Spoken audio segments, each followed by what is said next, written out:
Hey, Adam Lavelle here from KnuckleTFUp.com. That's KnuckleTFUp.com. So knuckle the fuck up and bookmark that website. I'm Adam Lavelle here. Like I said, coming to you, we're going to go back a little bit here. Well, quite a bit here to 2018. This is show number 2 from Bare Knuckle Fighting Championship. Only the second show, guys. So we're going way back. I have covered the first show and I've covered the third show. Somehow I missed number 2. So we're jumping into that, going a little bit hodgepodgey, if you will. If you guys, my few subscribers, have some shows in the past you want me to talk about, throw them out there. I was kind of going in order, but if there's, a Knucklemania maybe, something you think I should go back and look at right away that's old, but maybe not this old, what have you, throw it out there in the comments, and thank you for the subscribers that I have. I know it's not many, but we're just starting to build here, baby. And as bare knuckle fighting grows in popularity, as I am positive it's going to, I'm hoping so does this channel. But even if it doesn't, I am here for those like me who just want to hear, discuss, and talk about bare knuckle fighting. Let's get into Bare Knuckle Fighting Championship number 2. It's from Biloxi, Mississippi, August 25th, 2018. And it kicked off with Reginald Barnett Jr., Reggie Barnett Jr., if you will, versus James Clayton Burns. Now, both of these guys went hard and heavy, which you always like to see these fights like that.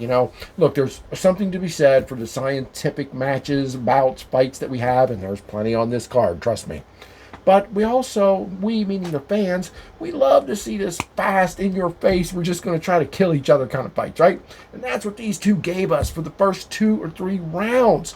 Pretty solid. It did slow down in the 4th round. It did, just a little bit. In the 4th round, it started to slow a little bit, but old Mr. Burns, he was like, come at me, boy. He was like doing some taunting. I didn't really feel like he was winning here, even though it was a close fight, and what the hell do I know? I'm not a judge. But based on what I saw in here, I did feel that Barnett Jr. was a little bit more the aggressor. But like I said, we saw Burns in the 4th round sort of like toying around, like, bring it on, brother. And Barnett did a little bit, but still, this fight, the last 2 rounds were a little bit slower than the first 3, because I'm telling you, these two gave it all the first 3 rounds. I don't know if they were necessarily gassed, but I know their tanks were not full, that's for sure. The last 10 seconds of the 5th round was my favorite part of this fight. Now, that's not saying I dislike the fight. It's just being honest with you, man. These two really went balls to the walls. In the last 10 seconds, it came down to the judges. This is a familiar theme on this show, folks. If you like a lot of knockouts, like the bare knuckle show we just watched from Philly, my God, did that have a lot of knockouts, and I'm not complaining. It was great.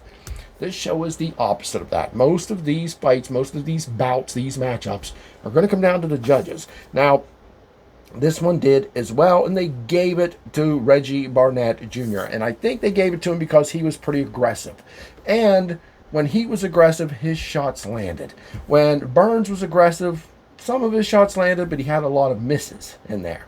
And I think that was the difference. That was the ultimate difference here.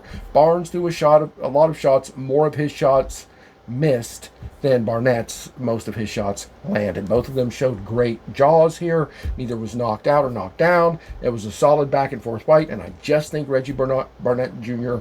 won it because more of his strikes landed. Sometimes it can be as simple as that.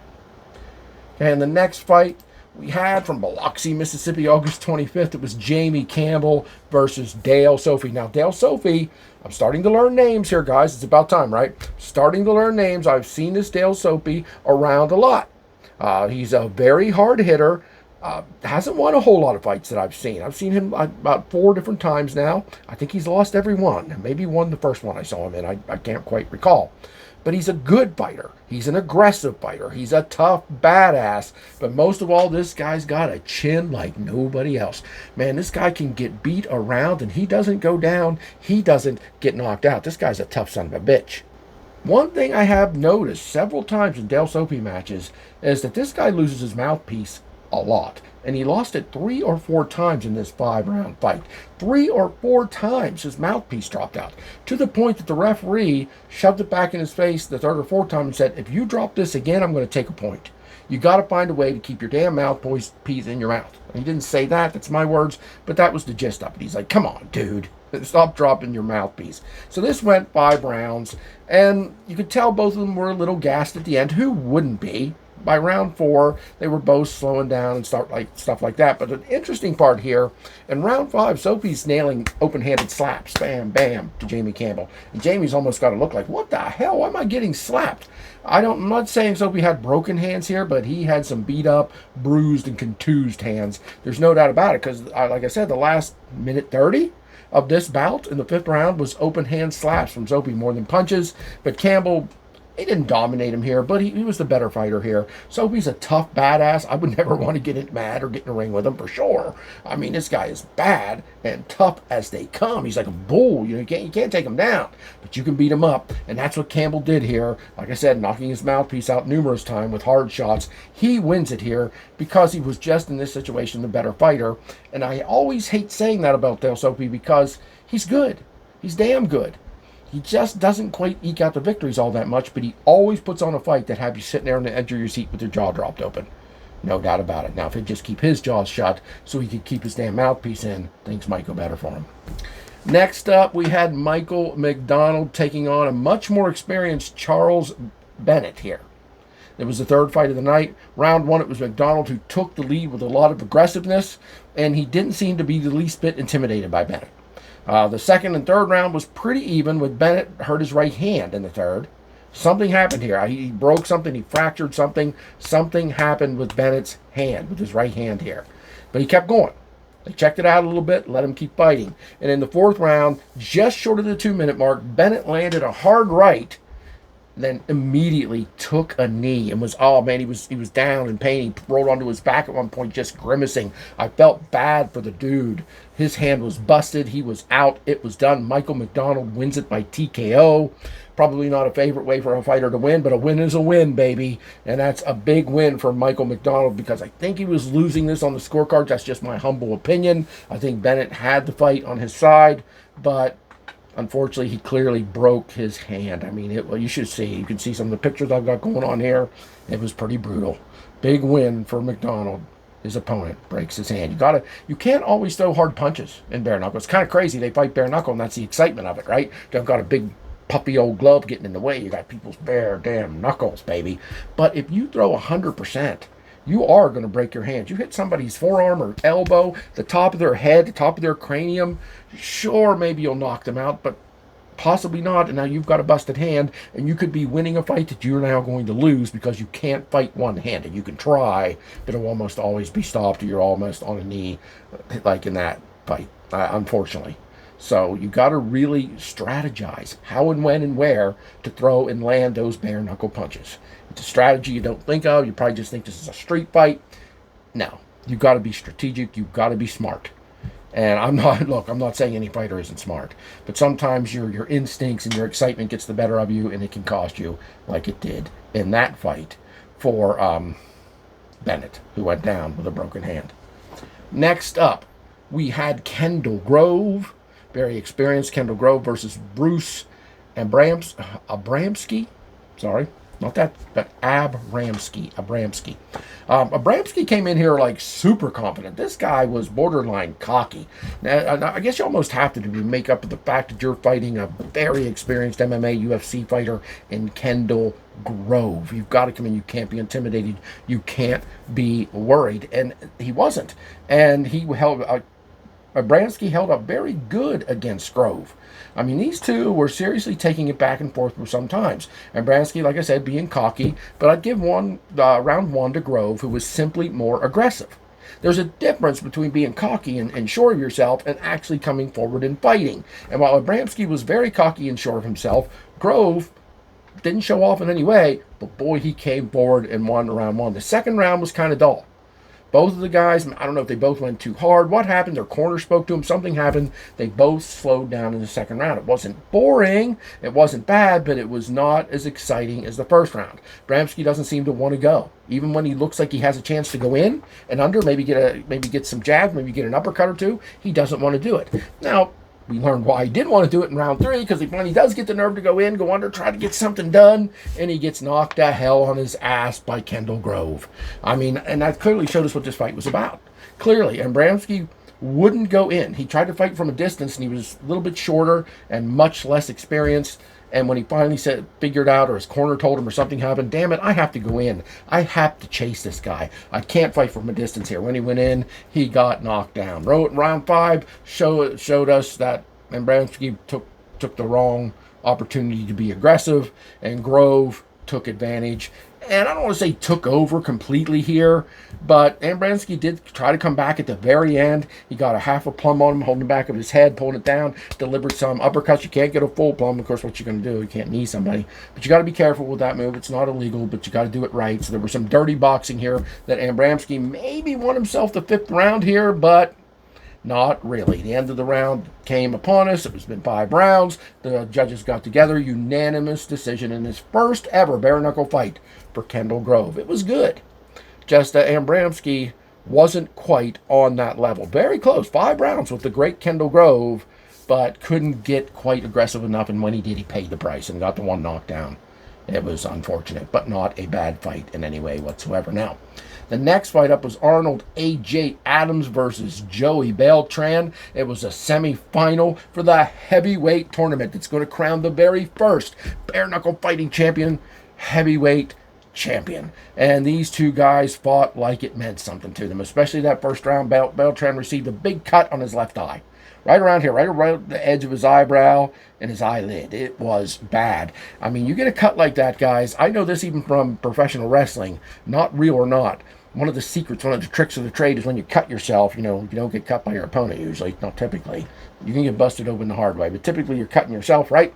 And you got to know where to cut. It's usually above your eyebrow, somewhere on your forehead, because when you're hot and sweaty and your heart is pounding, that blood's going to flow and it's going to look like you were stabbed with a knife, right? Now, this was not planned like professional wrestling, obviously, but when you get cut here, I mean, I'm talking below the eyebrow, that is not good, and it bothered Beltran all fight long. He fought with it, but it got worse as it went along. It got bloodier. It got more swollen. Beltran is getting some shots in. He's not looking bad. Don't misunderstand me. But this cut is going to be his undoing. Adams is now relaxed since he cut him, and he can see that he sort of has to fight more reservedly.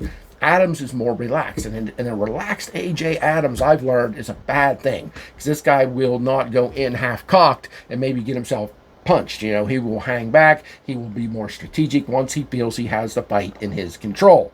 And Adams was hit, but he no-sold every time. I mean, whether they hurt him or not, I'll be damned if he was going to let it show. And 9 seconds into the 4th round, the fight is stopped because Beltran's eye was just horrible. He could not see. You can't fight with one eye. Advancing to the finals of the heavyweight tournament is Arnold A.J. Adams, baby. And he's excited about that. He's pumped up. It's cool to see. He swears he's going to be the very first bare knuckle fighting championship heavyweight champion, and he just might be right. Next up, we had, I hate when my notes do this. It happens to me every time. I click on the wrong thing and it jumps up halfway up the page, like I'm trying to run away from one of these bare knuckle fighters. But next, we had another semifinal match for the heavyweight tournament. Sam Shoemaker took on Maurice Jackson. Now, this was one of the strangest fights I've ever seen. Now, keep in mind, I've only been watching a couple months here. I've only seen 10, 11, 12 fights, programs, right? So I'm not super experienced, but this was a crazy fight. The first round started with Shoemaker taking a good bit of shots from Jackson. Jackson pretty much won the first round. I really do believe that. Round 1 was a measuring tool. Both of them were feeling each other out. Both men threw some solid shots, but nothing super landed. But at the same time, like I said, I do feel like Maurice Jackson won the first round. Shoemaker came hard in on Jackson in the second round, and Jackson countered with a big overhand and knocked him down. That's a big deal.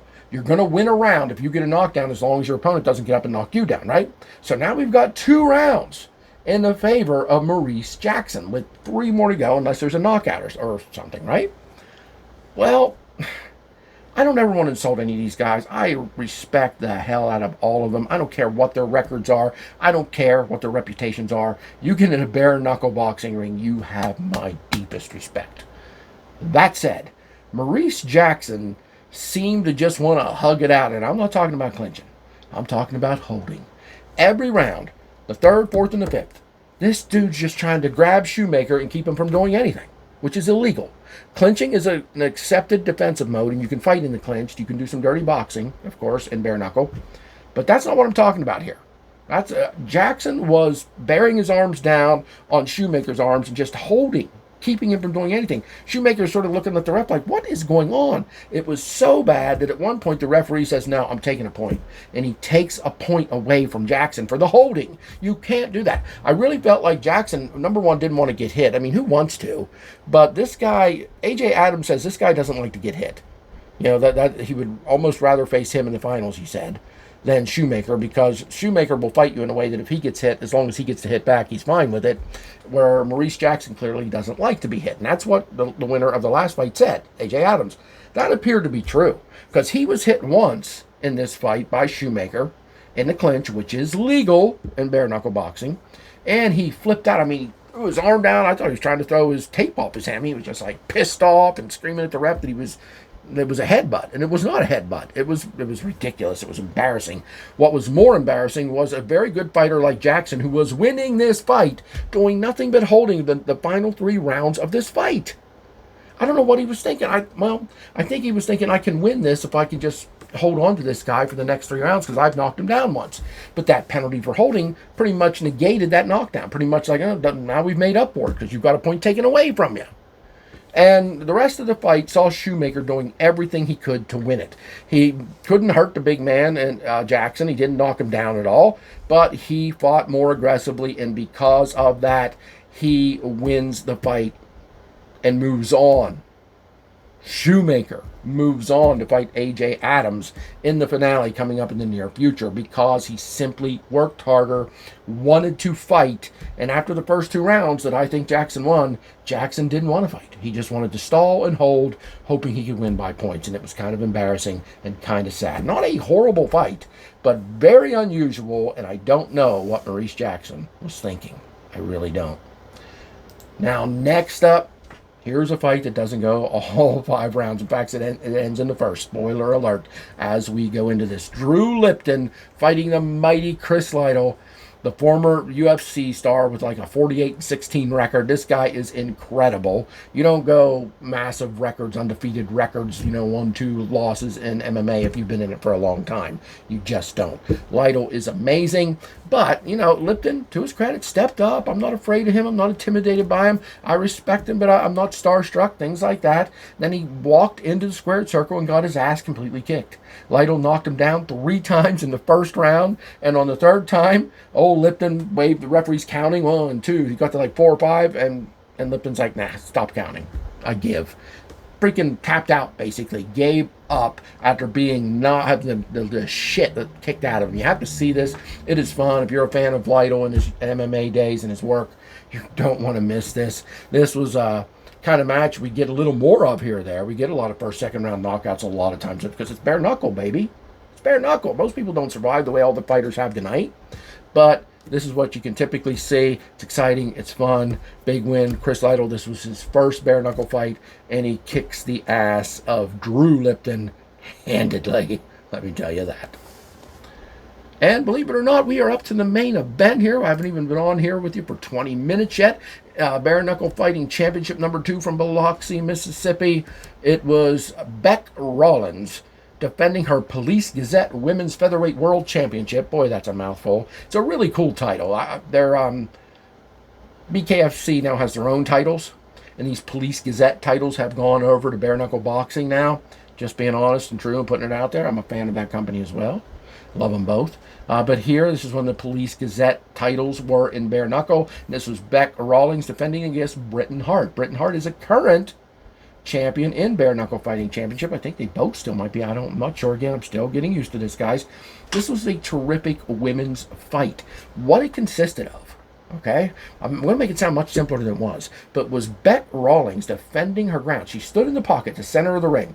The ring is circle, and then there's a circle emblem inside the ring, right? The bare knuckle logo. She stayed within that circle almost all fight long, venturing out of it just here or there, backing Britton Hart up. Britton Hart advanced the entire time. Now, I said, you can win a fight by advancing, right? On the scorecards, you can. And, of course, this went all 5 rounds, and every round looked very similar. But the thing is, Bec Rawlings was landing a little bit more than Britton Hart. Britton Hart landed, don't get me wrong. This was a great fight. But Rawlings just simply showed that she was holding her ground. She was actually backing up, and sometimes she'd motion. Come on, come towards me. And Hart would. And to Hart's credit, she'd land some shots. But Rawlings would always land one or two back. Rawlings landed more shots here. I would argue that Hart was more aggressive. She moved more. She came forward more. Rawlings just said, I'm going to stand here and defend the fort. I'm going to stand in the pocket. And when you come to me, I'm going to beat you up. And Hart's like, I'm going to come at you and I'm going to beat you up. And both of them successfully did what they wanted to do. But it came down to 5 rounds, and the champion, Rawlings, retains by split decision. Now, I believe that's a fair decision. Some of the commentary guys, the guys on commentary were saying, I only think this was a unanimous decision. I think they gave 2 rounds, 2 of the 5 rounds to Hart for advancing the way that she did. I just think they gave her a lot of credit for it. But even though there was strategy, it was like I said, defend the fort. You ever do that? You ever play that game as a kid? You stand on a hill, you stand somewhere, and your friends come at you, and you throw them off and stuff like that. Maybe that was in the old days when we weren't afraid of getting hurt. But we'd do that. We'd find a hill somewhere, a kid would come up, you'd just throw them off. King of the mountain, king of the hill, defend your position. And that's kind of what I felt like I was watching here. And Rawlings defended her position every single time. I mean, Hart would knock her off out of that circle a little bit, but she'd instantly storm back into it, fight back, and be like, nope, not enough, not enough. A little bit like sumo too, but nowhere near the same thing. But that type of strategy, right? So in my opinion, I'm a big believer that if you're fighting for a title, you should have to decisively defeat the champion. I don't know what that was. Decisively defeat the champion. Okay, there should be no doubt about it. You don't have to knock them out. But if you're going to beat a champion by points, I've always been a believer that you have to do it. You can't question it, no doubt. And greatest Britain Hart is, she didn't do that. She maintained well. She got a split decision with the champion. But if she would have fought in such a way that she decisively beat her up, was clear, there was no doubt, should have won this. But she didn't do it. She fought well, she fought hard, but not decisively. And that's the way it should be. Bec Rawlings retains that Police Gazette Women's Featherweight World Championship. At least while they're here in bare knuckle fighting. I don't know how long they last, but we'll get to shows where bare knuckle gets their own championships, which are very nice, and I'm a big fan of, obviously. But very good show. Different. The first show was full of a lot of knockouts. This show was full of a lot of judges' decisions. I won't take points away on how I'm going to score the show based on that. I just won't do that. I don't think that's right. But I enjoyed this show enough to give it an 8 out of 10. 8 out of 10. Very good show. Solid main event. Back and forth fighting. Lots and lots of decisions. Lytle with the big 1-round knockout, which made me pop and be excited for that. So overall, for such an early show and how much this company has improved, this certainly wasn't bad. My excitement level was high. The fighting skills were high, except for the one, then Jackson wants to hold like some kind of maniac. I don't know what that was about. If it wouldn't have been for that, the show might have got a 9. But, come on. You can't be a fighter in a heavyweight tournament and just hold your opponent and try to win that way. That's pretty weak. But overall, still a very solid show. 8 out of 10 is very good. I'm Adam Lavelle from KnuckleTFUp.com. Thank you to those who have subscribed and left some comments. Hopefully we can grow. One of the comments was there isn't a whole lot of bare knuckle media, and there is not. I'm glad to be a part of it. I hope you will subscribe. Tell your friends, family, neighbors, and anyone who likes this stuff even a little bit to subscribe. Why? Look, would I love to make money on here doing this? Yes, but I don't know if that'll ever happen. I don't know, 55. What happened in my lifetime? Like and subscribe so you get me in the algorithm. You understand what I'm saying? If you want more coverage of bare knuckle and you want it to be seen by others who are fans of it or who might become fans, liking my stuff, subscribing to my stuff will help that happen. YouTube will recognize the attention it's getting and put it in the algorithm. That's why I want it. Not for me to be famous or to be some big shot in bare knuckle, but so bare knuckle fighting gets the attention it deserves, damn it. And you will help that happen by liking and subscribing. You really will, I promise you. And I'll be back to talk about more of this awesome stuff way before you know it.